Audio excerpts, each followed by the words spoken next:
અરવલ્લી જિલ્લાના માલપુર તાલુકાના પરસોડા ગામે માં ખોડલ મહાઉત્સવ ઉજવણી પ્રસંગે લોકડાયરાનું આયોજન કરાયું હતું।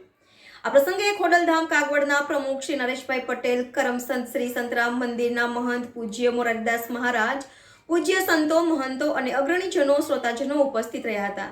આ પ્રસંગે બનાસકાંઠા જિલ્લાના દિયોદર તાલુકાના કોતરવાડ નેસડીના વિશ્વકર્મા વંશજના પુત્ર શ્રી અશોકભાઈ સુથાર, જયમાં ખોડાલ સેવા ટ્રસ્ટ પરસોડાના પ્રમુખ શ્રી ઈશ્વરભાઈ પટેલ અને ટ્રસ્ટીગણ દ્વારા કલા અને લોક સાહિત્યકાર એવોર્ડ પણ અર્પણ કરીને સન્માન કરાયું હતું। અશોકભાઈ સુથારની કલા અને લોક સાહિત્યના શબ્દોની સાથે સાથે તેમની કલાથી હજારો માઈ ભક્તોએ લોકડાયરાની રમઝટ બોલાવી હતી। Bureau chief Narsinh Mewada, NN news, Kutch. દર્શક મિત્રો, તમારી આસપાસ બની રહેલી અવનવી ઘટનાઓ વિશે જાણવા માટે NN ન્યૂઝને લાઇક કરો, શેર કરો, સબસ્ક્રાઇબ કરો અને બેલ આઇકન પ્રેસ કરો, જેથી આપને નોટિફિકેશન્સ મળતી રહે। NN news, Kutch.